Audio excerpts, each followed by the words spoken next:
दूसरे प्रकरणों में प्रतिस्पर्धाशील वैज्ञानिक सिद्धांतों पर लगातार सामने आ रहे नए साक्ष्यों के आधार पर जोरदार बहसें हुई हैं।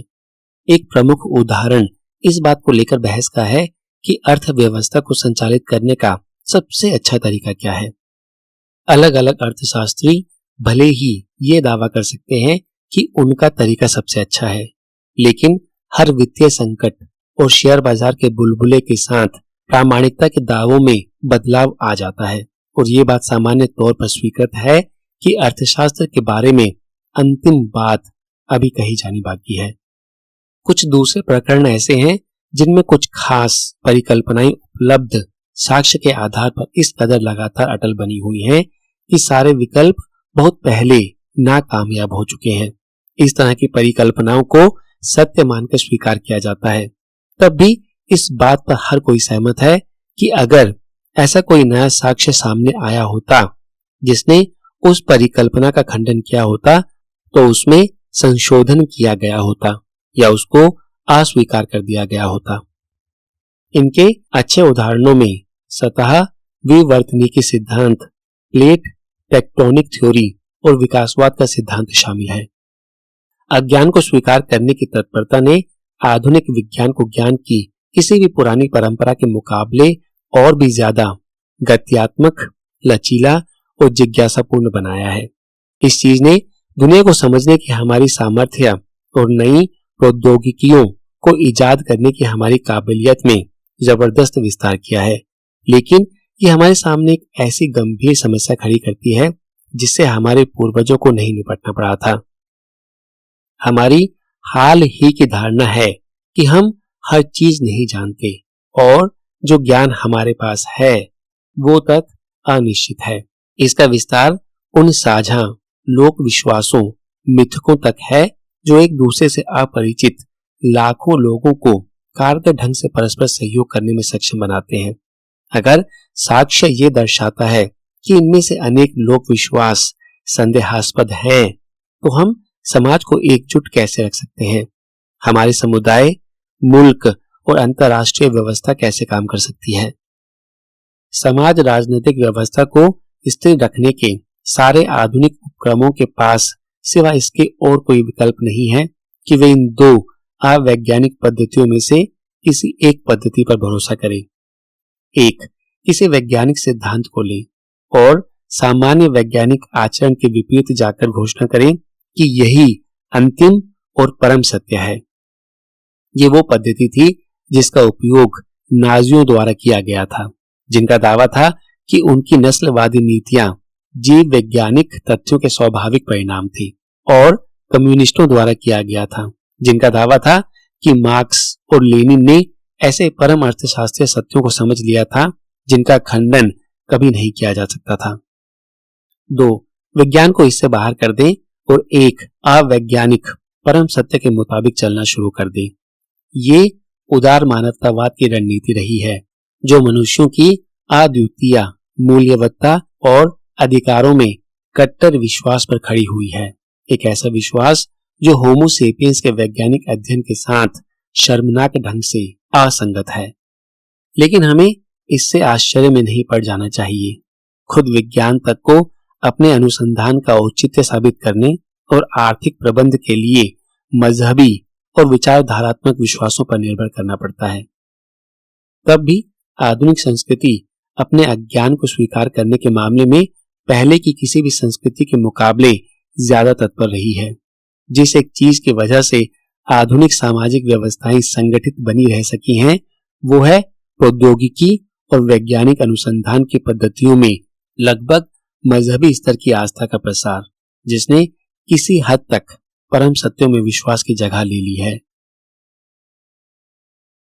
विज्ञान का सिद्धांत, डॉगमा। आधुनिक विज्ञान का कोई अकाट्य सिद्धांत नहीं है, तब भी इसका उन अनुसंधान पद्धतियों का एक सर्वनिष्ठ मर्म अवश्य है जो अनुभवपरक पर्यवेक्षणों, ऐसे जिन्हें हम अपनी कम से कम किसी एक इंद्रिय से अनुभव कर सकते हों, के संग्रह और गणितीय उपकरणों की मदद से किए गए इन पर्यवेक्षणों के संयोजन पर आधारित है। लोगों ने समूचे इतिहास के दौरान अनुभव परक पर्यवेक्षण इकट्ठे किए थे, लेकिन इन पर्यवेक्षणों का महत्व प्रायः सीमित हुआ करता था।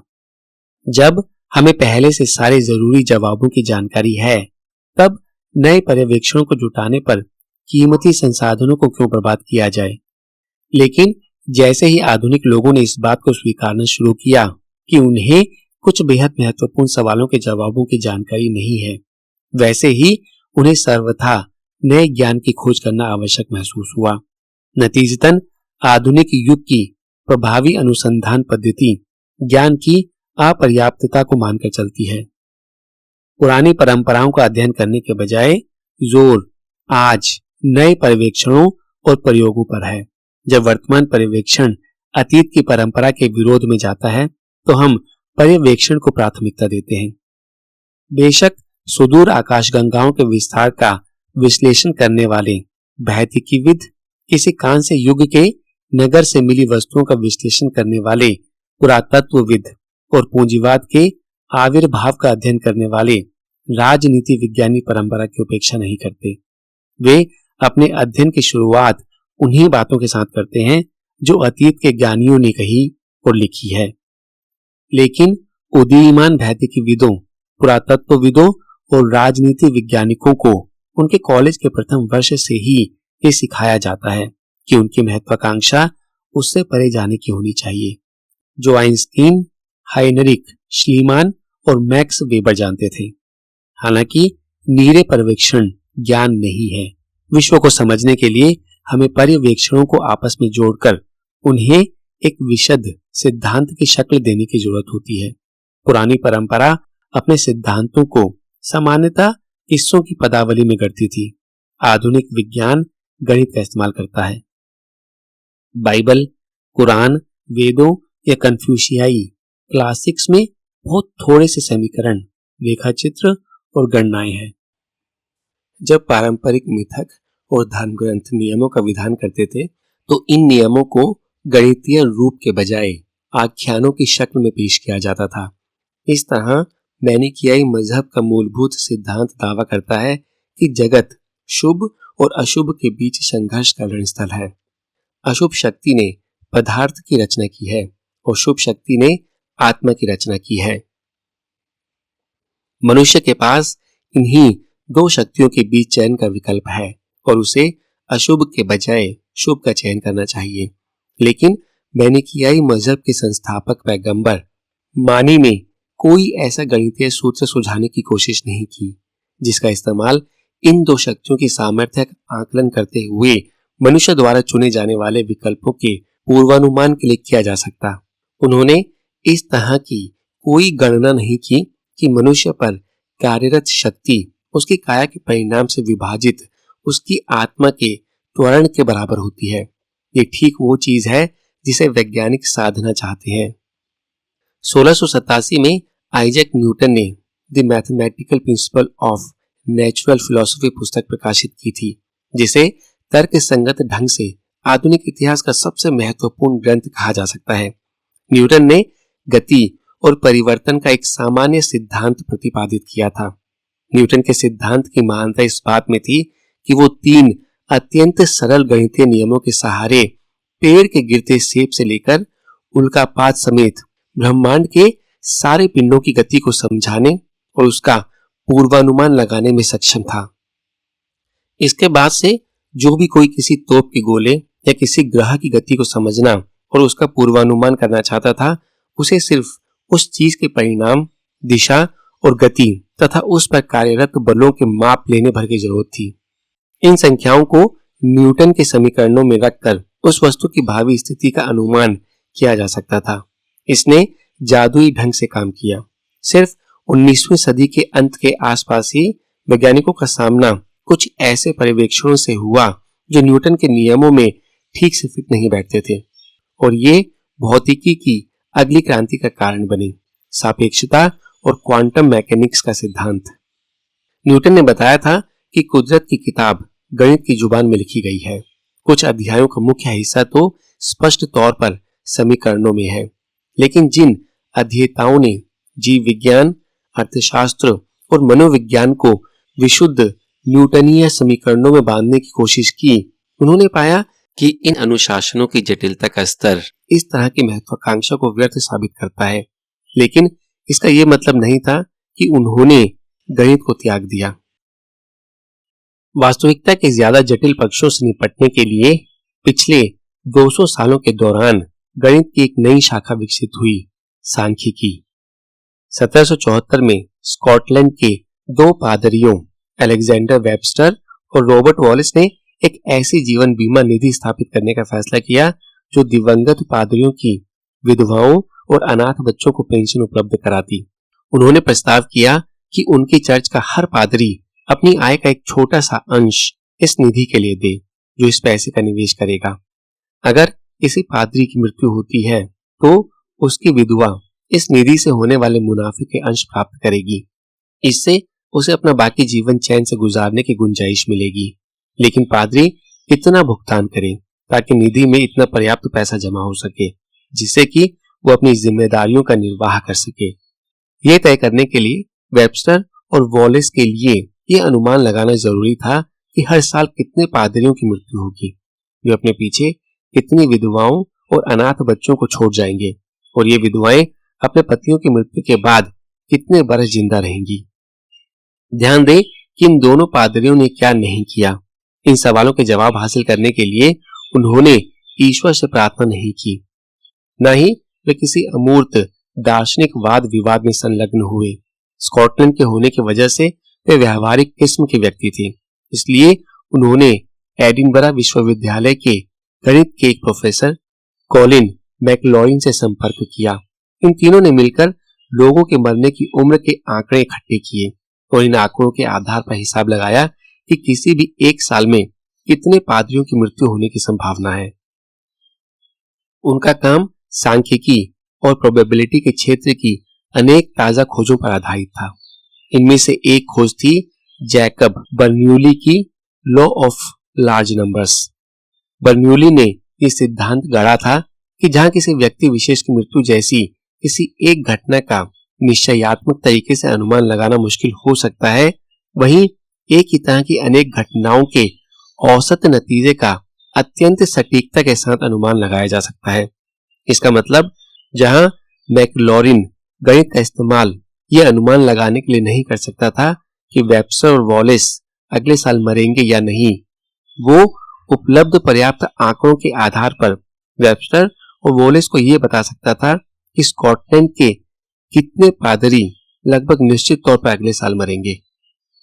सौभाग्य से उनके पास तैयारशुदा आंकड़े थे जिनका वे इस्तेमाल कर सकते थे। एडमंड हैली द्वारा 50 पहले प्रकाशित किए गए एक्चुअरी टेबल्स खास तौर से उपयोगी साबित हुए। हैली ने जर्मनी के ब्रेसलाउ नगर से हासिल किए गए 1238 जन्मों और 1174 मौतों के रिकॉर्ड्स का विश्लेषण किया था। हैली की तालिकाओं के आधार पर देखना मुमकिन हो सका कि उदाहरण के लिए किसी प्रदत्त वर्ष में एक 20 साल की उम्र के व्यक्ति की मृत्यु की संभावना 1:100 है, लेकिन 50 साल के व्यक्ति की मृत्यु की संभावना 1:39 है। इन संख्याओं का विश्लेषण करके वेबस्टर और वॉलेस ने यह निष्कर्ष निकाला कि किसी भी प्रदत्त क्षण में 930 जीवित स्कॉट पादरी होंगे और औसतन 27 पादरियों की मृत्यु हर साल होगी, जिनमें से 18 अपने पीछे विधवाओं को छोड़ जाएंगे। इनमें से जो 5 विधवाओं को नहीं छोड़ जाएंगे वे अनाथ बच्चों को छोड़ जाएंगे, और जो विधवाओं को छोड़ जाएंगे उनमें से 2 पिछली शादियों से हुए उन बच्चों को छोड़ जाएंगे जो अभी 16 की उम्र तक नहीं पहुंचे होंगे। इसके आगे उन्होंने ये भी परिगणना की कि विधवाओं की मृत्यु या पुनर्विवाह तक कितना समय बीतेगा ताकि इन दोनों संभावित घटनाओं के होने पर पेंशन बंद हो जाए। इन आंकड़ों की वजह से वेबस्टर और वॉलेस ये निर्धारित करने में सक्षम हो सके कि उनकी निधि में शामिल पादरियों को उनके प्रियजनों को भरण पोषण उपलब्ध कराने के लिए कितने पैसे का अंशदान करना होगा।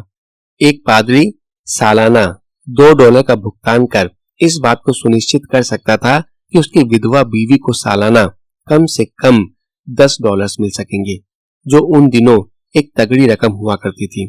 अगर उसे इतना पैसा पर्याप्त नहीं लगता तो वो और ज्यादा सालाना $6 तक का अंशदान कर सकता था, जिससे उसकी विधवा को सालाना $25 की और भी ज्यादा आकर्षक रकम मिलने की गारंटी होती।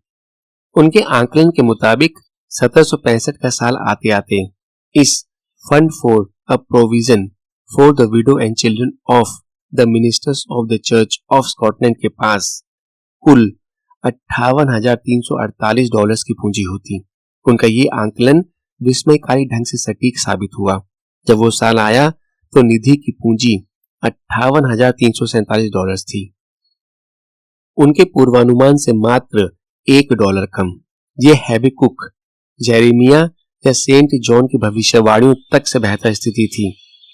आज वेबस्टर और वॉलिस की ये निधि, जिसे सिर्फ स्कॉटिश विडोज के नाम से जाना जाता है, दुनिया की सबसे बड़ी पेंशन और इंश्योरेंस कंपनी में शामिल है। $100 अरब की परिसंपत्तियों से युक्त ये कंपनी सिर्फ स्कॉटलैंड की विधवाओं का ही बीमा नहीं करती, बल्कि उस हर किसी का बीमा करती है जो उसकी पॉलिसी लेने का इच्छुक होता है। इस तरह के प्रोबेबिलिटी आंकलनों ने, जिनका इस्तेमाल स्कॉटलैंड के इन दो पादरियों ने किया था, न सिर्फ उस एक्चुअल साइंस की नींव रखी जो कि पेंशन और बीमा व्यापार में केंद्रीय महत्व रखता है, बल्कि जनसांख्यिकी विज्ञान की भी नींव रखी, जिसका स्थापन एक अन्य पादरी अंग्रेज चर्च के रॉबर्ट मोल्थस ने की थी। बाद में जनसांख्यिकी विज्ञान वो आधारशिला बनी जिस पर चार्ल्स डार्विन ने विकासवाद के सिद्धांत को खड़ा किया। जहां इस तरह की कोई समीकरण नहीं है जो पूर्वानुमान कर सकते हो कि किन्हीं विशिष्ट परिस्थितियों में किस तरह के जीव विकसित होंगे, वहीं जेनेटिक्स विज्ञानी प्रोबेबिलिटी परिगणना का इस्तेमाल करते हुए इस संभावना का परिकलन करते हैं कि एक प्रदत्त आबादी में एक खास उत्परिवर्तन का प्रसार होगा। इसी तरह के प्रोबेबिलिस्टिक मॉडल अर्थशास्त्र, समाज विज्ञान, मनोविज्ञान, राजनीति शास्त्र और अन्य सामाजिक तथा प्राकृतिक विज्ञानों में केंद्रीय बन चुके हैं। यहाँ तक कि भौतिकी ने भी अंततः न्यूटन के पारंपरिक समीकरणों में अनुपूरक के तौर पर क्वांटम मैकेनिक्स के प्रोबेबिलिटी क्लाउड्स को शामिल कर लिया। ये समझने के लिए कि ये प्रक्रिया हमें कहाँ ले गई है, हमें सिर्फ शिक्षा के इतिहास पर नजर डालने की जरूरत है। ज्यादातर इतिहास के दौरान गणित एक ऐसी गूढ़ विद्या रही है जिसका अध्ययन शिक्षित लोग तक बहुत कम किया करते थे। मध्ययुगीन यूरोप में तर्क, व्याकरण और अलंकार शास्त्र ही शिक्षा का महत्वपूर्ण भाग हुआ करते थे, जबकि गणित की शिक्षा कभी कभार ही अंकगणित और ज्यामिति के परे जा पाती थी। सांख्यिकी का अध्ययन कोई नहीं करता था। सारे विज्ञानों का निर्विवाद एक क्षत्र सम्राट धर्मशास्त्र था। आज बहुत थोड़े से विद्यार्थी हैं जो अलंकार शास्त्र का अध्ययन करते हैं। तर्क दर्शन शास्त्र के विभागों तक सीमित है और धर्मशास्त्र सेमिनार्स तक। लेकिन गणित के अध्ययन के लिए ज्यादा से ज्यादा छात्रों को प्रेरित बल्कि मजबूर किया जाता है। एग्जैक्ट विज्ञानों, जिन्हें उनके द्वारा गणितीय उपकरणों के इस्तेमाल की वजह से एग्जैक्ट विज्ञानों के रूप में परिभाषित किया जाता है, की ओर प्रबल रुझान है। यहाँ तक अध्ययन के वे क्षेत्र जो पारंपरिक तौर पर मानविकी का अंग हुआ करते थे, जैसे कि मानवीय भाषा का अध्ययन, भाषा विज्ञान, और मानवीय चेतना का अध्ययन, मनोविज्ञान, भी अब उत्तरोत्तर गणित पर निर्भर होते जा रहे हैं। वो स्वयं को एग्जैक्ट विज्ञानों के रूप में पेश करना चाहते हैं। सांख्यिकी के कोर्स आज सिर्फ भौतिकी और जीव विज्ञान ही नहीं, बल्कि मनोविज्ञान, समाज विज्ञान, अर्थशास्त्र और राजनीति शास्त्र की भी बुनियादी जरूरतों का अंग है। स्वयं मेरे विश्वविद्यालय के मनोविज्ञान विभाग के कोर्स कैटलॉग में पाठ्यक्रम का पहला जरूरी course introduction to statistics and methodology in psychological research है। मनोविज्ञान के द्वितीय वर्ष के विद्यार्थियों को statistical methods in psychological research लेना अनिवार्य है। कन्फ्यूशियस, बुद्ध, ईसा और मोहम्मद भोचक्के रह जाते यदि आप उनसे कहते कि मानव मस्तिष्क को समझने और उसकी बीमारियों का इलाज करने के लिए आपको सबसे पहले सांख्यिकी का अध्ययन करना चाहिए। ज्ञान शक्ति है। ज्यादातर लोगों के लिए विज्ञान को पचा पाना बहुत मुश्किल होता है, क्योंकि इसकी गणितीय भाषा को समझने में हमारे दिमाग को कठिनाई होती है और इसके निष्कर्ष अक्सर कॉमन सेंस के विरोध में हो जाते हैं। दुनिया के 7 अरब लोगों में से कितने हैं जो सचमुच क्वांटम मैकेनिक्स, सेल बायोलॉजी और माइक्रो इकोनॉमिक्स को समझते हैं?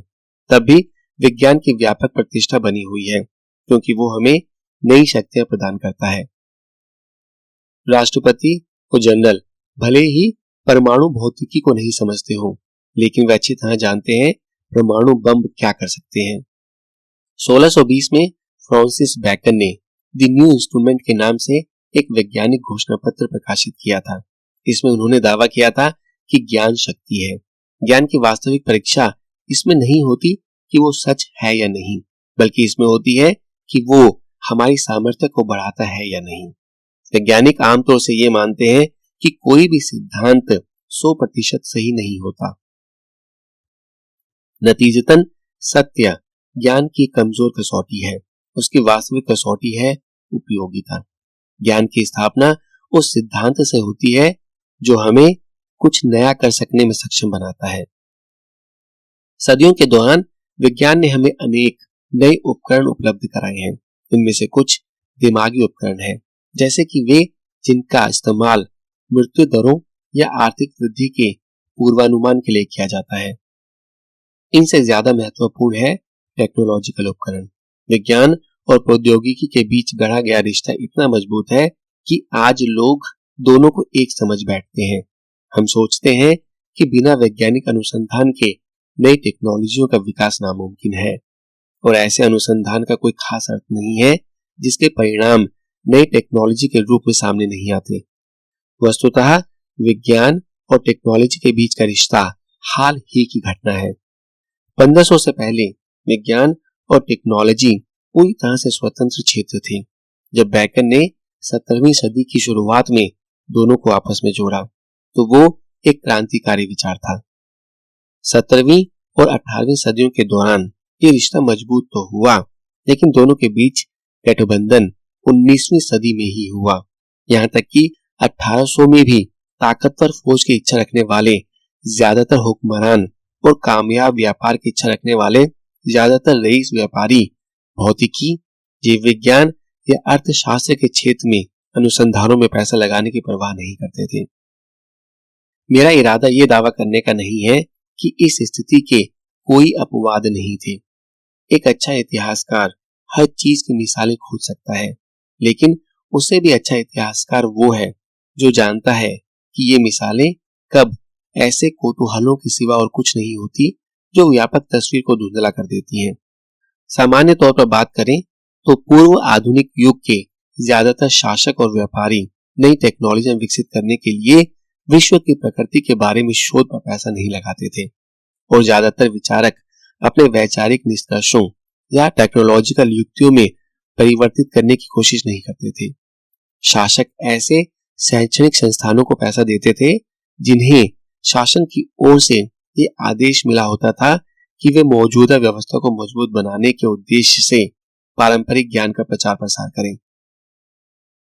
जहां तहां लोग नई टेक्नोलॉजी विकसित करते रहते थे, लेकिन ये विधिवत वैज्ञानिक अनुसंधान में लगे अध्येताओं द्वारा नहीं, बल्कि आमतौर से अशिक्षित कारीगरों द्वारा प्रयोग और भूल सुधार की प्रक्रिया से निर्मित होती थी।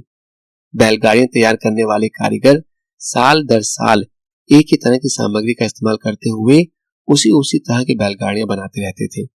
वे अनुसंधान और नई बैलगाड़ियों के मॉडल तैयार करने के लिए अपने सालाना मुनाफे का एक निश्चित हिस्सा बचाकर नहीं रखते थे। बैलगाड़ियों के डिजाइनों में कभी कभी सुधार जरूर होता था, लेकिन ये आमतौर से किसी स्थानीय बढ़ई की कल्पनाशीलता की वजह से होता था, जिसने कभी विश्वविद्यालय में तो कदम नहीं रखा होता था, बल्कि जो पढ़ना तक नहीं जानता था। ये बात सार्वजनिक और निजी दोनों क्षेत्रों के संदर्भ में सही थी। जहां आधुनिक राज्य ऊर्जा से लेकर स्वास्थ्य और कचरे को ठिकाने लगाने तक राष्ट्रीय नीति के लगभग हर क्षेत्र में समाधान उपलब्ध कराने के लिए अपने वैज्ञानिकों को आमंत्रित करते हैं, वहीं प्राचीन हुकूमतें कभी कभार ही ऐसा करती थी। तब और अब के बीच का अंतर सबसे ज्यादा हथियारों के मामले में स्पष्ट होता है।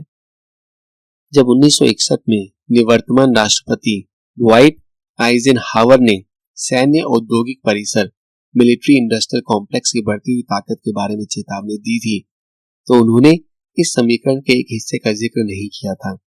उन्हें अपने देश को सैन्य औद्योगिक वैज्ञानिक परिसर के बारे में सावधान करना चाहिए था, क्योंकि आज के युद्ध वैज्ञानिक उत्पाद हैं। दुनिया की सैन्य शक्तियां मनुष्यता के वैज्ञानिक अनुसंधान और टेक्नोलॉजिकल विकास के एक बहुत बड़े हिस्से की शुरुआत करती है, उन्हें निधि उपलब्ध कराती है और उनकी दिशा को निर्धारित करती है।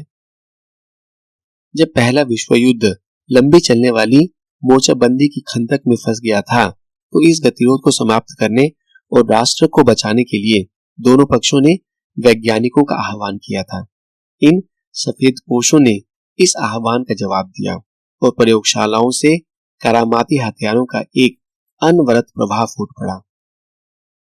युद्धक विमान, जहरीली गैस, टैंक, पनडुब्बियां और अत्यंत कारगर मशीन गनें, तोपें, राइफलें और बम। द्वितीय विश्व युद्ध में विज्ञान ने इससे भी बड़ी भूमिका निभाई थी।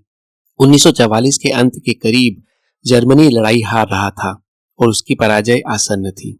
एक साल पहले जर्मनों के मित्र इतालवियों ने मुसोलिनी को पदच्युत किया था और मित्र राष्ट्रों के समक्ष आत्मसमर्पण कर दिया था, लेकिन जर्मनी ने लड़ना जारी रखा था, बावजूद इसके कि अंग्रेज, अमेरिकी और सोवियत सेनाएं करीब पहुंचती जा रही थी।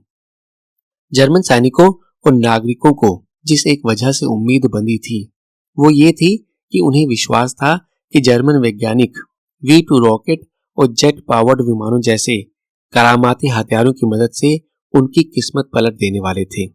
जहां जर्मन रॉकेटों और जेटों पर काम कर रहे थे, वहीं अमेरिकी मैनहाटन प्रोजेक्ट कामयाबी के साथ एटम बम विकसित कर चुका था।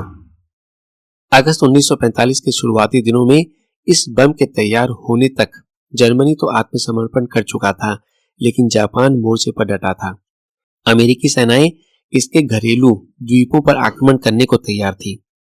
जापानियों ने इस आक्रमण का मुकाबला करने और मरते दम तक लड़ते रहने की कसम खा रखी थी, और ऐसा मानने की पर्याप्त वजह थी कि ये कोई खोखली धमकी नहीं थी। अमेरिकी जनरल्स ने राष्ट्रपति हैरी एस ट्रूमैन से कहा था कि जापान पर आक्रमण की कीमत लाखों अमेरिकी सैनिकों की जान से चुकानी पड़ेगी और लड़ाई 1946 तक जारी रहेगी। ट्रूमैन ने नए बम का इस्तेमाल करने का निश्चय कर लिया। 2 हफ्तों और 2 एटम बमों के बाद जापान ने बिना शर्त समर्पण कर दिया और युद्ध समाप्त हो गया। लेकिन विज्ञान सिर्फ आक्रामक हथियारों के बारे में नहीं है, यह हमारी प्रतिरक्षा में भी महत्वपूर्ण भूमिका निभाता है। आज बहुत से अमेरिकी मानते हैं कि आतंकवाद का हल राजनीतिक तरीके से नहीं, बल्कि टेक्नोलॉजिकल तरीके से निकाला जा सकता है। उनका विश्वास है कि अगर नैनो टेक्नोलॉजी उद्योग के लिए कुछ लाख डॉलर और दिए जाएं, तो संयुक्त राज्य अमेरिका अफगानिस्तान की एक एक गुफा, यमन के एक एक किले और उत्तरी अफ्रीका के एक एक शिविर में बायोनिक स्पाई फ्लाइज भेज सकता है। एक बार ये हो गया तो फिर ओसामा बिन लादेन के वारिस एक कप कॉफी भी बनाएंगे तो CIA के स्पाई फ्लाई ये महत्वपूर्ण सूचना लैगली के मुख्यालय में भेज देंगे। कुछ और लाख डॉलर मस्तिष्क के अनुसंधान में लगाएं तो हर हवाई अड्डे को अति परिष्कृत fMRI स्कैनरों से लैस किया जा सकता है, जो लोगों के दिमागों में आने वाले क्रोध और नफरत से भरे विचारों को तुरंत पहचान लेंगे। क्या ये वाकई कारगर होगा? कौन जाने। क्या बायोनिक फ्लाइज और विचारों को पढ़ने वाले स्कैनर विकसित करना अक्लमंदी होगी? जरूरी नहीं। जो भी हो, लेकिन जिस वक्त आप ये पंक्तियां पढ़ रहे हैं, उस वक्त संयुक्त राज्य अमेरिका का रक्षा मंत्रालय इन और ऐसी ही दूसरी युक्तियों पर काम करने के लिए नैनो टेक्नोलॉजी और मस्तिष्क प्रयोगशालाओं के लिए लाखों डॉलर उपलब्ध करा रहा है। टैंकों से लेकर एटम बम और स्पाई फ्लाइज तक सैन्य टेक्नोलॉजी को लेकर ये सनक आश्चर्यजनक रूप से हाल ही की चीज है। 19वीं सदी तक बहुसंख्यक सैन्य क्रांतियां टेक्नोलॉजिकल परिवर्तनों के बजाय संगठनात्मक परिवर्तनों की उपज थी। जब अजनबी सभ्यताएं पहली बार मिलती थी तो टेक्नोलॉजिकल खाइयां कभी कभी महत्वपूर्ण भूमिका निभाया करती थी, लेकिन ऐसे प्रकरणों में भी बहुत कम लोग हुआ करते थे जो इस तरह की खाइयों को जानबूझकर पैदा करने या चौड़ा करने के बारे में सोचते थे। ज्यादातर साम्राज्य टेक्नोलॉजिकल दक्षता की वजह से खड़े नहीं हुए थे और उनके शासक टेक्नोलॉजिकल विकास की कोई खास परवाह नहीं करते थे। अरबों ने सासानिड साम्राज्य को उच्च कोटि के तीरों या तलवारों के बूते पर मात नहीं दी थी। सेल्जुक टेक्नोलॉजी की दृष्टि से बाइजेंटाइनों पर भारी नहीं पड़े थे और मंगोलों ने चीन पर किन्हीं नए चमत्कारी हथियारों की मदद से विजय नहीं पाई थी। वस्तुतः इन सारे प्रकरणों में पराजित लोगों के पास उच्च कोटि की सैन्य और असैनिक टेक्नोलॉजी हुआ करती थी। रोमन सेना विशेष रूप से एक अच्छा उदाहरण है। यह अपने जमाने की सबसे अच्छी फौज थी। तब भी टेक्नोलॉजी की दृष्टि से बात करें तो रोम की स्थिति कार्थेज, मैसेडोनिया या सेल्यूसिड साम्राज्यों से बेहतर नहीं थी। उसकी श्रेष्ठता कुशल संगठन, सख्त अनुशासन और जनशक्ति के विशाल संचय में थी। रोमन सेना ने अनुसंधान और विकास के लिए कभी कोई विभाग स्थापित नहीं किया था और इसके हथियार सदियों तक लगभग एक जैसे ही बने रहे थे।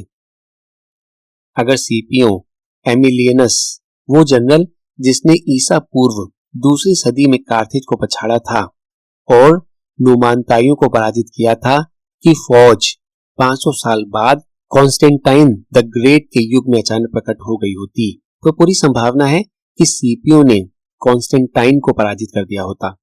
अब जरा कल्पना कीजिए कि आधुनिक युग के शुरुआती दौर के किसी जनरल, मान लीजिए कि अल्ब्रेक्ट वॉन वॉलेंस्टाइन, जो 30 इयर्स वॉर में होली रोमन एम्पायर की सेनाओं का मुखिया था, का क्या हुआ होता अगर उसने समकालीन अमेरिकी आर्मी रेंजर्स की बटालियन के खिलाफ बंदूकधारियों, बर्छीधारियों और अश्वारोहियों की अपनी फौज का नेतृत्व किया होता। वालेंस्टाइन एक विलक्षण रणनीतिकार था और उसके आदमी अपने पेशे में जबरदस्त अनुभव रखते थे, लेकिन आधुनिक हथियारों के सामने उनकी सारी दक्षताएं बेकार साबित होती। जिस तरह रोम के, उसी तरह प्राचीन चीन के भी ज्यादातर जनरल और दार्शनिक नए हथियारों को विकसित करना अपना कर्तव्य नहीं समझते थे। चीन के इतिहास का सबसे महत्वपूर्ण सैन्य आविष्कार बारूद थी, लेकिन हमारी सर्वश्रेष्ठ जानकारी के मुताबिक बारूद का आविष्कार निहायत ही इत्तेफाक से ताओवादी कीमियागरों द्वारा की जा रही अमृत की खोज के दौरान हुआ था। बारूद का बाद का जीवन और भी जोरदार है। किसी को लग सकता है कि ताओवादी कीमियागरों ने तो चीन को दुनिया का मालिक बना दिया होता। वस्तुतः चीन ने इस नए यौगिक पदार्थ का इस्तेमाल मुख्यतः पटाखों के लिए किया था। मंगोलों के आक्रमण की वजह से सोंग साम्राज्य के ध्वस्त हो जाने पर भी किसी सम्राट ने कयामती हथियार इजाद कर साम्राज्य को बचाने के लिए मध्य युगीन मैनहट्टन प्रोजेक्ट की स्थापना नहीं की। तोपें सिर्फ 15वीं सदी यानी बारूद के इजाद के 600 साल बाद में जाकर ही एफ्रो एशियाई युद्ध क्षेत्रों में निर्णायक कारक बनी। क्या कारण है कि इस द्रव्य की घातक संभावनाओं ने सैन्य उपयोग में आने में इतना लंबा समय लिया? क्योंकि ये एक ऐसे समय में प्रकट हुआ था जब ना तो सम्राटों और अध्येताओं और न ही व्यापारियों ने ये सोचा था कि नई सैन्य टेक्नोलॉजी उनकी रक्षा कर सकती है या उन्हें समृद्ध बना सकती है। इस स्थिति में बदलाव 15वीं और 16वीं सदियों में आना शुरू हुआ, लेकिन तब भी 200 साल लगे जब ज्यादातर शासकों ने नए हथियारों के अनुसंधान और निर्माण में दिलचस्पी दिखानी शुरू की। टेक्नोलॉजी के बजाय व्यूह रचना और रणनीति ने ही युद्ध के परिणामों पर अपना कहीं ज्यादा प्रभाव बनाना जारी रखा। नेपोलियनीय सैन्य तंत्र में कमोबेश वही हथियार शामिल थे जिनका इस्तेमाल लुई 16 ने किया था। इसी सैन्य तंत्र ने ऑस्टरलिट्ज में यूरोपीय शक्तियों की सेनाओं को कुचला था। एक तोपची होने के बावजूद स्वयं नेपोलियन की नए हथियारों में बहुत कम दिलचस्पी थी, बावजूद इसके कि वैज्ञानिकों और आविष्कारकों ने उसे मनाने की बहुत कोशिश की थी कि वो विमानों, पनडुब्बियों और रॉकेट्स को विकसित करने के लिए निधि उपलब्ध कराए। विज्ञान, उद्योग और सैन्य टेक्नोलॉजी के आपस में गुथने की शुरुआत पूंजीवादी व्यवस्था और औद्योगिक क्रांति के साथ ही हुई।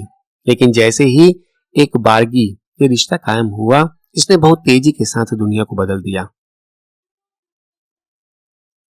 प्रगति का आदर्श। वैज्ञानिक क्रांति के पहले तक मानवीय संस्कृतियां प्रगति में विश्वास नहीं करती थी। उन्हें लगता था कि स्वर्ण युग कहीं अतीत में था और ये कि दुनिया की हालत अगर बिगड़ नहीं रही थी तो कम से कम वो निष्क्रिय तो हो ही चुकी थी। उनका मानना था कि अतीत की प्रज्ञा का सहारा ही शायद अच्छे पुराने वक्त को वापस ला सकता है और मनुष्य की प्रतिभा ही जीवन के इस या उस पहलू में सुधार ला सकती है। लेकिन दुनिया की बुनियादी समस्याओं पर विजय पाना मनुष्य के ज्ञान और अनुभव के बूते के बाहर की चीज समझी जाती थी। अगर मोहम्मद, ईसा, बुद्ध और कन्फ्यूशियस भी दुनिया को अकाल, महामारी, निर्धनता और युद्धों से निजात नहीं दिला सके तो हम ये करने की उम्मीद कैसे कर सकते हैं, जबकि वे जानने योग्य हर चीज को जानते थे। बहुत सी आस्था पद्धतियां मानती थी कि एक दिन आएगा जब कोई मसीहा प्रकट होगा और सारे युद्धों, अकालों और यहां तक कि मृत्यु तक को खत्म कर देगा। लेकिन मानव जाति नए ज्ञान की खोज और नए उपकरणों की इजाद की मदद से ये सब कर सकती है। ये धारणा हास्यास्पद होने से भी ज्यादा बदतर थी। इसे हेकड़ी समझा जाता था। टावर ऑफ बाबेल के किस्से, इकारस के किस्से, गोलेम के किस्से और ऐसे ही असंख्य मिथकों ने लोगों को ये सीख दी थी कि मानवीय सीमाओं से परे जाने की कोशिश भी अपरिहार्य रूप से निराशा और विनाश की ओर ले जाती है। जब आधुनिक संस्कृति ने यह स्वीकार किया कि ऐसी बहुत सी महत्वपूर्ण चीजें हैं जो वो अभी भी नहीं जानती, और जब अज्ञान की उस धारणा का मिलन इस विचार के साथ हुआ कि वैज्ञानिक खोजें हमें नई शक्तियां उपलब्ध कर सकती हैं, तो लोगों को यह लगना शुरू हुआ कि अंततः वास्तविक प्रगति मुमकिन है। जब विज्ञान ने एक के बाद एक समाधान से परे माने जाने वाली समस्याओं को सुलझाने की शुरुआत की, तो बहुत से लोगों को यकीन हो गया कि मानव जाति नया ज्ञान अर्जित करके और उसका अनुप्रयोग करके किसी भी समस्या पर विजय प्राप्त कर सकती है। ऐसा लगने लगा कि निर्धनता, बीमारी, युद्ध, अकाल, बुढ़ापा और स्वयं मृत्यु भी मानव जाति की अपरिहार्य नियति नहीं है, वे महज हमारे अज्ञान के फल हैं। एक प्रसिद्ध उदाहरण है बिजली गिरना। बहुत सी संस्कृतियों का विश्वास था कि बिजली का गिरना पापियों को सजा देने के लिए इस्तेमाल किए गए नाराज देवता के हथौड़े की चोट है। 19वीं सदी के मध्य में वैज्ञानिक इतिहास के एक सर्वाधिक मशहूर प्रयोग के तहत बेंजामिन फ्रैंकलिन ने इस परिकल्पना के परीक्षण के लिए कि बिजली का गिरना महज विद्युत करंट है, तड़ित झंझावात के दौरान पतंग उड़ाई। फ्रैंकलिन के अनुभव परक पर्यवेक्षणों तथा विद्युत ऊर्जा के गुणों के बारे में उनके ज्ञान ने उन्हें तड़ित चालक यानी कि लाइटनिंग रॉड का आविष्कार करने का सक्षम बनाया और इस तरह वे देवताओं को भी निहत्था कर सके। गरीबी इसका एक और स्पष्ट उदाहरण है। बहुत सी संस्कृतियां गरीबी को इस खोटी दुनिया के अवश्यंभावी पहलू के रूप में देखती रही है। न्यू टेस्टामेंट के मुताबिक एक स्त्री ने ईसा को सूली पर चढ़ाए जाने के कुछ ही पहले उनका 300 दिनारी मूल्य के बेशकीमती तेल से अभिषेक किया था। ईसा के शिष्यों ने उस औरत को इस बात के लिए लताड़ा कि उसने इतनी बड़ी रकम गरीबों में बांटने के बजाय इस तरह बर्बाद की, लेकिन ईसा ने यह कहते हुए उसका बचाव किया कि गरीब सदा तुम्हारे साथ रहेंगे और तुम जब भी चाहोगे उनकी मदद कर सकोगे, लेकिन मैं तुम्हारे लिए हमेशा मौजूद रहने वाला नहीं हूं। आज ऐसे लोगों की संख्या उत्तरोत्तर कम होती जा रही है जो इस मुद्दे पर ईसा से सहमति रखते हैं। इनमें उत्तरोत्तर कम होते ईसाई भी शामिल हैं। गरीबी को उत्तरोत्तर एक ऐसी तकनीकी समस्या के रूप में देखा जाने लगा है जिसमें हस्तक्षेप कर उससे निपटा जा सकता है। ये एक आम समझ है कि कृषि विज्ञान, अर्थशास्त्र, चिकित्सा विज्ञान और समाज विज्ञान की हाल की खोजों पर आधारित नीतियां गरीबी का उन्मूलन कर सकती हैं। और सचमुच ही दुनिया के बहुत सारे हिस्से हैं जो अभाव के निकृष्टतम रूपों से मुक्त हो चुके हैं। समूचे इतिहास के दौरान समाज दो तरह की गरीबियों के शिकार रहे हैं। सामाजिक गरीबी जो कुछ लोगों को उन अवसरों से वंचित रखती है जो दूसरे लोगों को सुलभ होते हैं, और जैविक गरीबी जो भोजन और आश्रय की अभावों की वजह से व्यक्तियों के जीवन मात्र को संकट में डालती है। शायद सामाजिक गरीबी का उन्मूलन कभी मुमकिन ना हो, लेकिन दुनिया के कई मुल्कों में जैविक गरीबी अतीत की चीज हो चुकी है। अभी कुछ ही समय पहले तक ज्यादातर लोग जैविक गरीबी रेखा के आसपास मंडराया करते थे, जिसके नीचे के व्यक्ति को इतनी कैलोरी भी उपलब्ध नहीं होती थी कि वो लंबे समय तक जिंदा रह सके। स्थिति के मामूली से भी गलत आंकलन या दुर्भाग्य लोगों को इस रेखा के नीचे भुखमरी का शिकार होने के लिए धकेल सकते हैं। प्राकृतिक आपदाओं और इंसान की पैदा हुई विपत्तियों ने अक्सर पूरी की पूरी आबादियों को नर्क में झोंका है, जिसने लाखों लोगों की जान ली है। आज दुनिया के ज्यादातर लोगों के पास उनके नीचे फैला एक सुरक्षा जाल उपलब्ध है। लोग बीमा, राज्य द्वारा प्रायोजित सामाजिक सुरक्षा और ढेरों स्थानीय तथा अंतर्राष्ट्रीय गैर सरकारी संगठनों की मदद से निजी आपदाओं से सुरक्षित हैं। जब किसी पूरे क्षेत्र पर कोई विपत्ति टूट पड़ती है तो राहत के विश्वव्यापी उद्यम बदतर स्थिति को रोकने में आम तौर से कामयाब होते हैं। लोग अभी भी कई तरह की अधोगतियों, अपमानों और गरीबी से जुड़ी बीमारियों के शिकार हैं, लेकिन ज्यादातर मुल्कों में भूख से किसी को भी मरना नहीं पड़ रहा है। दरअसल बहुत से समाजों में तो अधिकतर लोग भूख के बजाय मोटापे से मरने के खतरे में हैं। गिलगमेश परियोजना मानव जाति की स्पष्ट तौर पर समाधान से परे समस्याओं में एक समस्या ऐसी है जो सबसे ज्यादा खींच पैदा करने वाली, दिलचस्प और महत्वपूर्ण है। स्वयं मृत्यु की समस्या।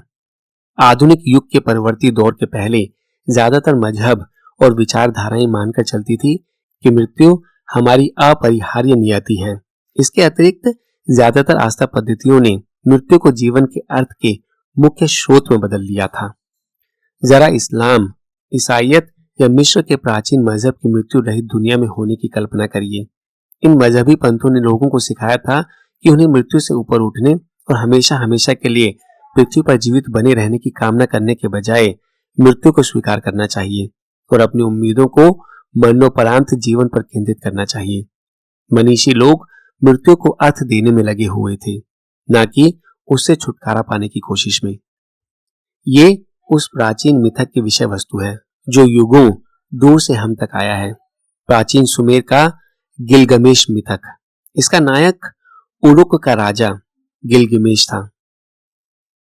गिलगमेश दुनिया का सबसे मजबूत और सबसे सक्षम व्यक्ति है जो युद्ध में किसी को भी हरा सकता था।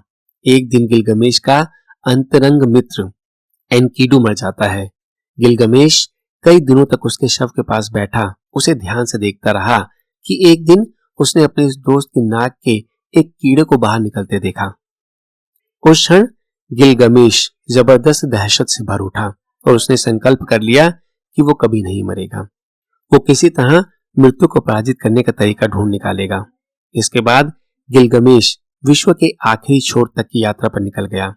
रास्ते में शेरों को मारता हुआ, वृश्चिक पुरुषों स्कॉर्पियन मैन से युद्ध करता हुआ वो अंततः अधोलोक में जा पहुंचा। वहां उसने ऊषा नबी के प्रस्तर दैत्यों और मृतकों की नदी के मल्लाह को टुकड़े टुकड़े कर दिया और आदिकाल के जल प्रलय से बचे रह गए अंतिम व्यक्ति को ढूंढ निकाला।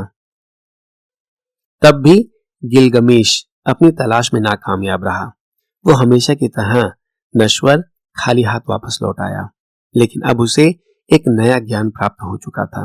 गिलगमेश जान चुका था कि जब देवताओं ने मनुष्य की रचना की थी तो उन्होंने मृत्यु को मनुष्य की अपरिहार्य नियति के रूप में स्थापित कर दिया था और मनुष्य को उसके साथ रहना सीखना चाहिए। प्रगति के अनुयायी इस पराजयवादी रवैये में विश्वास नहीं करते। वैज्ञानिकों के लिए मृत्यु अपरिहार्य नियति नहीं बल्कि महज एक तकनीकी समस्या है। लोग इसलिए नहीं मरते कि देवताओं का ऐसा आदेश है, बल्कि बहुत सारी तकनीकी विफलताओं की वजह से मरते हैं। हृदयघात, कैंसर या कोई इंफेक्शन। और हर तकनीकी समस्या का एक तकनीकी समाधान होता है। अगर दिल की धड़कन की रफ्तार तेज और अनियमित होती है तो उसे पेसमेकर की मदद से संतुलित किया जा सकता है या उसकी जगह एक नया दिल लगाया जा सकता है। अगर कैंसर उपद्रव करता है तो उसे दवाओं या रेडिएशन की मदद से मार दिया जा सकता है। अगर बैक्टीरिया फैलते हैं तो उस पर एंटीबायोटिक से काबू पाया जा सकता है। सही है कि फिलहाल हम हर तकनीकी समस्या को हल करने की स्थिति में नहीं हैं, लेकिन हम उन पर काम कर रहे हैं। हमारे मनीषी मृत्यु को अर्थ देने की कोशिश में अपना वक्त बर्बाद नहीं कर रहे हैं।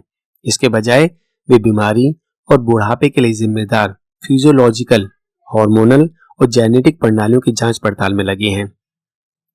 वे ऐसी नई औषधियां, क्रांतिकारी चिकित्साएं और कृत्रिम अंग विकसित करने में लगे हैं जो हमारे जीवन को लंबा बनाएंगे और मुमकिन है कि एक दिन स्वयं मृत्यु के साक्षात रूप ग्रिम रीपर को पराजित कर दें।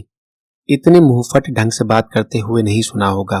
वे जोर देकर कहते थे, मौत को पराजित, क्या बेवकूफी की बात है। हम तो सिर्फ कैंसर, तपेदिक और अल्जाइमर्स बीमारी को ठीक करने की कोशिश कर रहे हैं।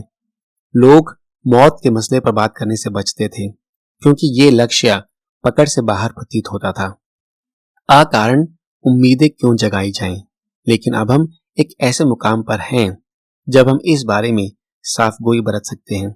वैज्ञानिक क्रांति की मुख्य परियोजना मानव जाति को शाश्वत जीवन प्रदान करने की है। भले ही मृत्यु को मारना एक दूर की चीज प्रतीत होती है, तब भी हमने ऐसी कुछ उपलब्धियां हासिल कर ली हैं जो कुछ सदियों पहले अकल्पनीय थी। 1999 में सम्राट रिचर्ड द लायनहार्ट को बाएं कंधे में एक तीर लग गया था। आज हम कहेंगे कि उसे हल्का सा जख्म लगा था, लेकिन 1199 में एंटीबायोटिक्स और स्टेरिलाइजेशन की कारगर पद्धतियों के अभाव में मांस पर लगा एक छोटा सा जख्म इन्फेक्शन में बदलकर गैंग्रीन बन गया था। 12वीं सदी के यूरोप में गैंग्रीन को फैलाने से रोकने का एकमात्र तरीका दूषित अंग को काट कर अलग कर देना था, जो कंधे के दूषित होने की स्थिति में नामुमकिन था। लॉयनहार्ट के पूरे शरीर में गैंग्रीन फैल गया और कोई भी व्यक्ति सम्राट की मदद नहीं कर सका। वो भीषण यातना सहता हुआ 2 हफ्तों में मर गया। अभी 19वीं तक भी अच्छे से अच्छे डॉक्टर इन्फेक्शन से बचाव और ऊतकों को सड़ने से रोकने के तरीके नहीं जानते थे। लड़ाई के मैदानों के अस्पतालों में डॉक्टर सैनिकों को छोटे मोटे जख्म होने की स्थिति तक में गैंग्रीन के खौफ के कारण उनके हाथ पैर काट देते थे। अंग काटने की ये क्रियाएं और दूसरी चिकित्सकीय प्रक्रियाएं बेहोशी या अंग को सुन्न कर देने की किसी तरह की दवा के बिना संपादित की जाती थी। बेहोशी की पहली दवाएं ईथर, क्लोरोफॉर्म और मॉर्फिन का नियमित इस्तेमाल पश्चिमी चिकित्सा की दुनिया में 19वीं सदी के मध्य में ही शुरू हुआ था। क्लोरोफॉर्म के आगमन के पहले, जिस दौरान डॉक्टर एक सैनिक का अंग आरे से काट रहे होते थे, उस दौरान उसे 4 सैनिक पकड़ कर रखते थे। वाटरलू की लड़ाई 1815 के बाद की सुबह लड़ाई के मैदान के अस्पताल के करीब कटे हुए हाथों और पैरों का ढेर देखा जा सकता था। उन दिनों में फौज में भर्ती किए गए बढ़ई और कसाईयों को अक्सर चिकित्सा दस्ते में काम करने को भेजा जाता था, क्योंकि शल्य चिकित्सा के लिए वांछित दक्षता चाकू और आरे के इस्तेमाल की दक्षता से थोड़ी ही ज्यादा होती थी। वाटरलू के बाद की 2 शताब्दियों में स्थितियों में जो बदलाव आया वो पहचान से परे है। गोलियां, इंजेक्शन और परिष्कृत शल्य क्रियाएं उन बीमारियों और जख्मों की बाढ़ से हमारी रक्षा करती थी जो किसी जमाने में अपरिहार्य मौत की सजा साबित होते थे। ये उन रोजमर्रा की तकलीफों और बीमारियों से भी हमारा बचाव करती है जिन्हें पूर्व आधुनिक लोगों ने जीवन का हिस्सा मानकर स्वीकार कर रखा था। संभावित आयु का औसत सारी दुनिया में 25 और 40 से बढ़कर 67 वर्ष और विकसित दुनिया में 80 वर्ष तक पहुंच गया है। मृत्यु को सबसे बुरी पराजय बाल मृत्यु के रणक्षेत्र में झेलनी पड़ी है। 20वीं सदी के पहले तक कृषक समाजों के 1/4 से 1/3 के बीच की संख्या के बच्चे कभी वयस्कता की उम्र तक नहीं पहुंच पाते थे। ज्यादातर बच्चे डिप्थीरिया, खसरा और चेचक जैसी बचपन में होने वाली बीमारियों से मर जाते थे। 17वीं सदी के इंग्लैंड में प्रति 1000 में से 150 शिशु जन्म के पहले साल में ही मर जाते थे और कुल बच्चों में 1/3 15 की उम्र तक पहुंचने के पहले मर जाते थे।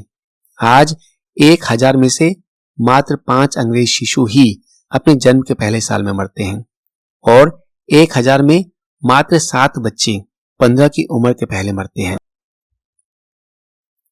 सांख्यिकी को एक तरफ रखकर कुछ किस्सों की मार्फत हम इन आंकड़ों के संपूर्ण प्रभाव को बेहतर ढंग से समझ सकते हैं।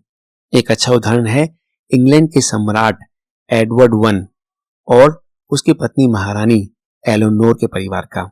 उनके बच्चों को मध्ययुगीन यूरोप में सुलभ हो सकने योग्य श्रेष्ठ परिस्थितियां और सबसे अच्छा पोषक परिवेश मिला हुआ था। वे महलों में रहते थे, मनमानी मात्रा में खाते पीते थे, उन्हें भरपूर मात्रा में गर्म कपड़े और भरपूर ईंधन से युक्त अंगीठियां सुलभ थी, पीने को शुद्धतम उपलब्ध पानी था, नौकरों की फौज और सबसे अच्छे चिकित्सक उपलब्ध थे। प्राप्त स्रोतों से मिली जानकारी के अनुसार महारानी ने 1255 और 1284 के बीच 16 बच्चों को जन्म दिया था। एक बेनाम बेटी 1255 में जन्मी, जन्म लेते समय ही मर गई। 2 एक बेटी कैथरीन 1 साल या 3 साल की उम्र में मर गई। 3 एक बेटी जोआन 6 महीने की उम्र में मर गई। 4 एक बेटा जॉन 5 साल की उम्र में मर गया। 5 एक बेटा हेनरी 6 साल की उम्र में मर गया। 6 एक बेटी एलेनोर 29 साल की उम्र में मर गई। 7 एक बेनाम बेटी 5 महीने की उम्र में मर गई। 8 एक बेटी जोआन 35 साल की उम्र में मर गई। 9 एक बेटा अल्फासो 2 साल की उम्र में मर गया। 10 एक बेटी मार्गरेट 58 साल की उम्र में मरी। 11 एक बेटी बेरेंजेरिया 2 साल की उम्र में मर गई। 12 एक बेनाम बेटी जन्म लेने के कुछ ही समय बाद मर गई। 13 एक बेटी मेरी 53 साल की उम्र में मर गई। 14 एक बेनाम बेटा जन्म लेने के कुछ ही समय बाद मर गया। 15 एक बेटी एलिजाबेथ 34 साल की उम्र में मरी। 16 एक बेटा एडवर्ड। सबसे छोटा बेटा एडवर्ड बचपन के उन खतरनाक वर्षों से बचकर निकल सका, पहला लड़का था और अपने पिता की मृत्यु के बाद वो सम्राट एडवर्ड II के रूप में राज सिंहासन पर पहुंचा।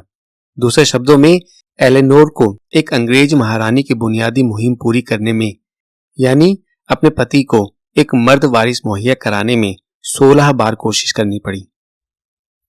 एडवर्ड II की मां असाधारण धीरज और साहस रखने वाली स्त्री रही होगी, वैसी स्त्री नहीं जिसे एडवर्ड ने अपनी बीवी के रूप में चुना था, फ्रांस की इजाबेला। उसने एडवर्ड की उस वक्त हत्या करवा दी थी जब वो 43 वर्ष का था। हमारी श्रेष्ठतम जानकारी के मुताबिक एलेनोर और एडवर्ड I स्वस्थ दंपति थे और ऐसी कोई घातक आनुवंशिक बीमारी नहीं थी जो उनकी मार्फत उनके बच्चों तक पहुंची हो। तब भी 16 में से 62% बच्चों की मृत्यु उनके बचपन में ही हो गई थी। केवल 6 बच्चे ही किसी तरह 11 की उम्र पार कर पाए और मात्र 18% 40 से ऊपर तक जी सके। इन जन्मों के अलावा पूरी संभावना है कि एलेनोर ने कई बार और गर्भ धारण किए हों जिनका अंत गर्भपात में हुआ हो। औसतन एडवर्ड और एलेनोर ने हर 3 साल में एक बच्चा खोया और एक के बाद एक 10 बच्चे खोए। आज के जमाने के किसी अभिभावक के लिए इतनी बड़ी क्षति की कल्पना करना लगभग असंभव है। गिलगमेश परियोजना अमरता की खोज को पूरा होने में कितना समय लगेगा? 100 साल, 500 साल, 1000 साल। जब हम ये याद करते हैं कि मानव शरीर के बारे में 1900 में हम कितना कम जानते थे और एक सदी के भीतर ही हमने कितना ज्ञान अर्जित कर लिया है, तो आशावादी होने की वजह दिखाई देती है। जेनेटिक इंजीनियर्स ने हाल ही में काइनोहेब्डिटीज एलिगेंस कीड़ों की औसत जीवन संभावना को 6 गुना बढ़ा दिया है। क्या वे यही काम होमो सेपियंस के संदर्भ में भी कर सकते हैं? नैनो टेक्नोलॉजी के विशेषज्ञ लाखों ऐसे नैनो रोबोट से निर्मित एक बायोनिक इम्यून सिस्टम को विकसित करने में लगे हैं जो हमारे शरीरों में रहा करेंगे, अवरुद्ध रक्त नलिकाओं को खोलेंगे, वायरसेस और बैक्टीरियाओं से लड़ेंगे, कैंसर कोशिकाओं को नष्ट करेंगे और उम्र बढ़ने की प्रक्रिया तक को उलट देंगे। थोड़े से गंभीर अध्येताओं का कहना है कि 2050 तक कुछ मनुष्य अनश्वर इममॉर्टल बन जाएंगे।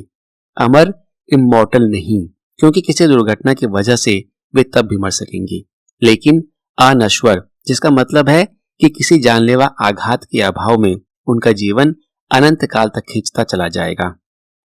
गिलगमेश परियोजना कामयाब हो या ना हो, लेकिन ऐतिहासिक परिप्रेक्ष्य में यह देखना बहुत दिलचस्प है कि आधुनिक इतिहास के परवर्ती दौर के ज्यादा मजहब और विचारधाराएं मृत्यु और मरणोपरांत जीवन को पहले ही समीकरण से बाहर निकाल चुके हैं।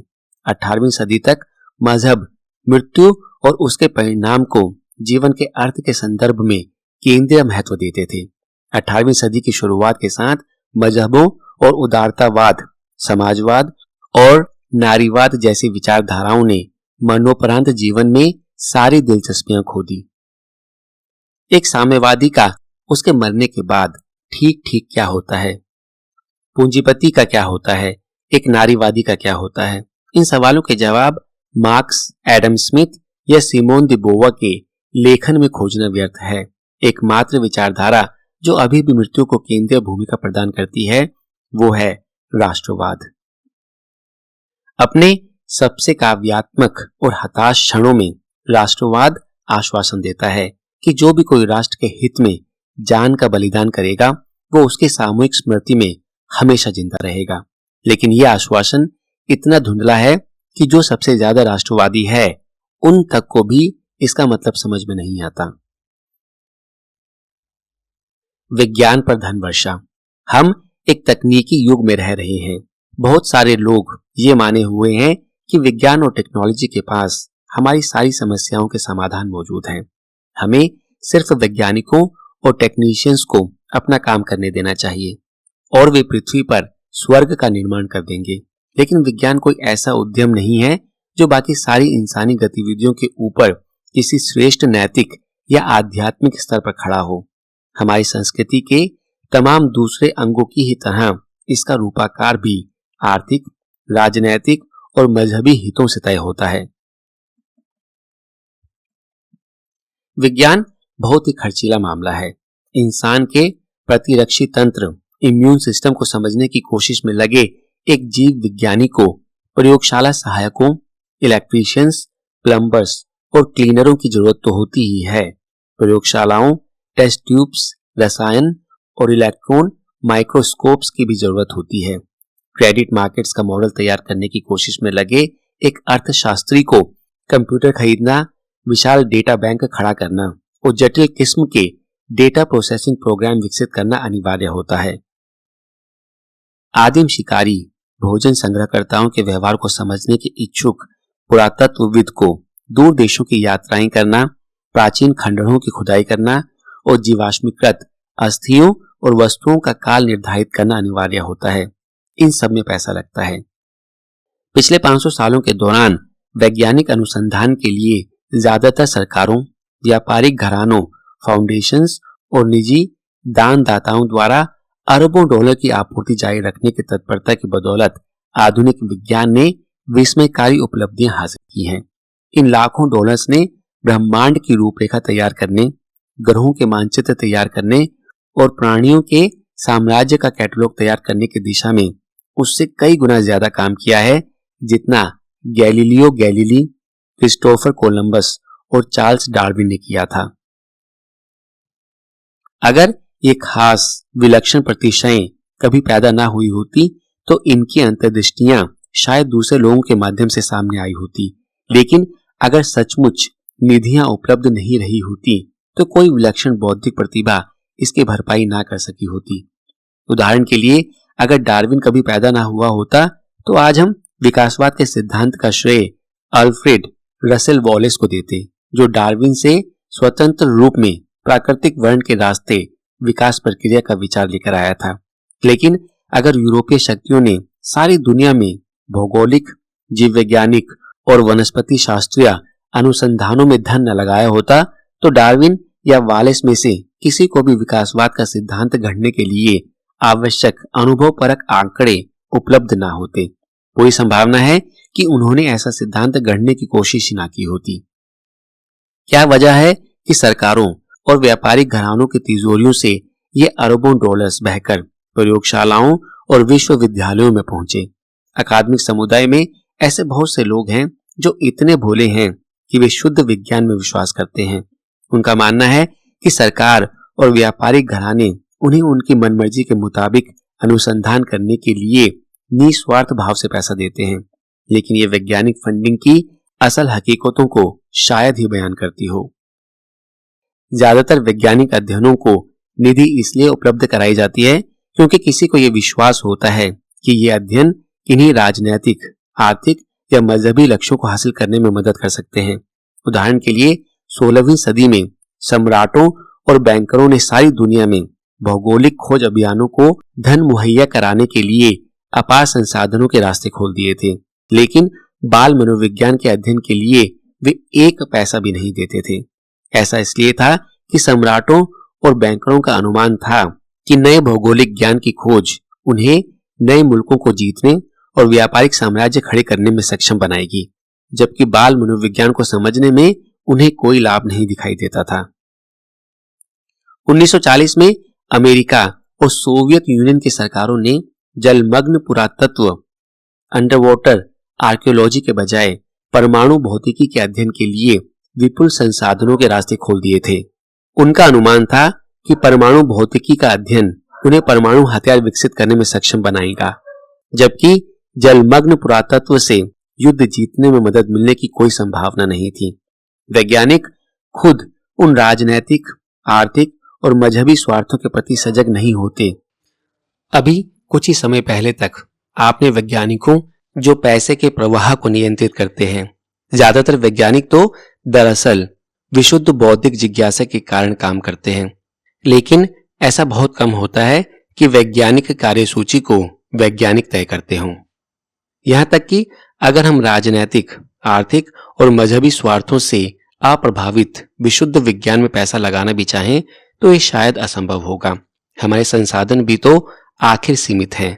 अमेरिकी कांग्रेस के किसी सदस्य से बुनियादी अनुसंधान के लिए नेशनल साइंस फाउंडेशन को अतिरिक्त 10 लाख डॉलर देने को कहिए और वो उचित ही ये सवाल पूछेगा कि क्या उस पैसे का बेहतर उपयोग ये नहीं होगा कि उसे अध्यापकों के प्रशिक्षण में लगाया जाए या उसके जिले की एक मुश्किलों में फंसी फैक्ट्री के लिए जरूरी टैक्स राहत देने में लगाया जाए। ज्यादा महत्वपूर्ण क्या है और बेहतर क्या है? और ये वैज्ञानिक सवाल नहीं है। विज्ञान ये समझा सकता है कि दुनिया में किस चीज का अस्तित्व है, चीजें किस तरह काम करती हैं और भविष्य में क्या हो सकता है। स्वभावतः ये जानने की उसकी कोई महत्वाकांक्षाएं नहीं होती कि भविष्य में क्या होना चाहिए। सिर्फ मजहब और विचारधाराएं ही इस तरह के सवालों के जवाब तलाशते हैं। जरा इस असमंजस पर विचार करें। एक ही विभाग के, एक ही तरह के पेशेवर काबिलियतों वाले 2 जीव वैज्ञानिकों ने अपनी ताजा अनुसंधान परियोजनाओं के वास्ते 10 लाख डॉलर मंजूर किए जाने के लिए आवेदन किया है। प्रोफेसर स्लगहॉर्न उस बीमारी का अध्ययन करना चाहते हैं जिसका संक्रमण गायों के थनों में होता है, जिसके कारण दूध के उत्पादन में 10% की कमी आ रही है। प्रोफेसर स्प्राउट इस बात का अध्ययन करना चाहती है कि गायों से उनके बछड़ों को अलग कर दिए जाने पर क्या गायों को मानसिक यंत्रणा झेलनी पड़ती है। अगर ये मान लें कि उपलब्ध पैसे की मात्रा सीमित है और दोनों अनुसंधान परियोजनाओं को धन मुहैया कराना असंभव है, तो किस परियोजना के लिए पैसा दिया जाए? इस सवाल का कोई वैज्ञानिक जवाब नहीं है। इसके केवल राजनैतिक, आर्थिक और मजहबी जवाब हैं। आज की दुनिया में ये जाहिर सी बात है कि स्लगहॉर्न को पैसा मिलने की ज्यादा संभावनाएं हैं। इसलिए नहीं कि थनों की बीमारी वैज्ञानिक दृष्टि से गाय की मना स्थिति के मुकाबले ज्यादा दिलचस्प है, बल्कि इसलिए कि डेयरी उद्योग का राजनैतिक और आर्थिक रुतबा पशुओं के हकों से जुड़े जनमत से कहीं ज्यादा है। डेयरी उद्योग के इस अनुसंधान से लाभान्वित होने की संभावना है। शायद एक सख्त हिंदू समाज जहां गायें पूज्य मानी जाती हैं या पशुओं के हकों के लिए प्रतिबद्ध किसी समाज में प्रोफेसर स्प्राउट के लिए बेहतर गुंजाइश हो सकती है, लेकिन अगर वे एक ऐसे समाज में रहती है जो दूध की वाणिज्यिक संभावनाओं और अपने इंसानी नागरिकों के स्वास्थ्य को गायों के जज्बातों से ज्यादा महत्वपूर्ण मानता है, तो बेहतर होगा कि वे अपने अनुसंधान का प्रस्ताव इस तरह लिखे कि वे इन धारणाओं के अनुरूप बैठता हो।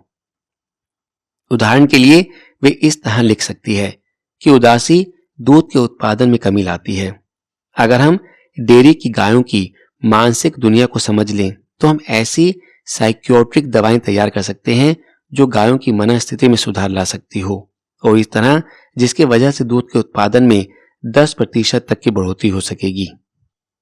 मेरा आंकलन है कि गायों की साइकियाट्रिक दवाओं के लिए $2,500 मिलियन का सालाना वैश्विक बाजार उपलब्ध है।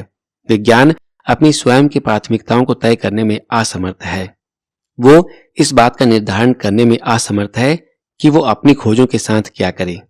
उदाहरण के लिए पूरी तरह से वैज्ञानिक दृष्टिकोण से ये बात अस्पष्ट है कि जेनेटिक्स की हमारी उत्तरोत्तर बढ़ती हुई समझ का हमें क्या उपयोग करना चाहिए। इस ज्ञान का उपयोग हमें कैंसर की चिकित्सा के लिए करना चाहिए, जेनेटिक परिवर्तन से निर्मित सुपरमैन की प्रजाति गढ़ने में करना चाहिए, या बड़े बड़े थनों वाली डेयरी गायें तैयार करने में करनी चाहिए। जाहिर है कि एक उदारवादी सरकार, एक साम्यवादी सरकार, एक नाजी सरकार और एक पूंजीवादी औद्योगिक कॉरपोरेशन इस एक ही वैज्ञानिक खोज का इस्तेमाल पूरी तरह से अलग अलग उद्देश्यों के लिए करेंगे, और किसी एक उपयोग को दूसरे उपयोगों पर वरीयता देने की कोई वैज्ञानिक वजह नहीं है। संक्षेप में, वैज्ञानिक अनुसंधान किसी मजहब या विचारधारा के साथ गठबंधन करके ही फल फूल सकता है। अनुसंधान की लागत का औचित्य विचारधारा तय करती है। बदले में ये विचारधारा वैज्ञानिक कार्यसूची पर प्रभाव डालती है और ये तय करती है कि उसकी खोज का क्या इस्तेमाल किया जाए।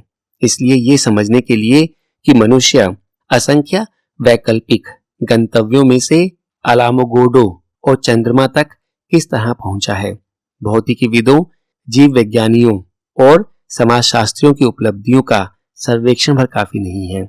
इसके लिए हमें उन विचारधारात्मक, राजनैतिक और आर्थिक शक्तियों को भी लेखे में लेना जरूरी है जिन्होंने भौतिकी, जीव विज्ञान और समाज विज्ञान की शक्ल गढ़ते हुए उन्हें कुछ खास दिशाओं की ओर धकेला है और दूसरी दिशाओं को अनदेखा किया है। दो शक्तियां खास तौर से ऐसी हैं जिनकी ओर हमें ध्यान देना आवश्यक है, साम्राज्यवाद और पूंजीवाद। विज्ञान साम्राज्य और पूंजी का प्रतिक्रिया चक्र, फीडबैक लूप पिछले 500 सालों में तर्कसंगत ढंग से इतिहास का मुख्य इंजन रहा है। आगामी अध्याय इसी इंजन की कार्यप्रणाली का विश्लेषण करते हैं। सबसे पहले हम इस ओर नजर डालेंगे कि विज्ञान और साम्राज्य के इन दो टरबाइनों को किस तरह एक दूसरे से जोड़ा गया, और फिर ये समझेंगे कि किस तरह दोनों को पूंजीवाद के मनी पंप के स्तर तक ऊपर उठाया गया। अध्याय 15, विज्ञान और साम्राज्य का गठबंधन।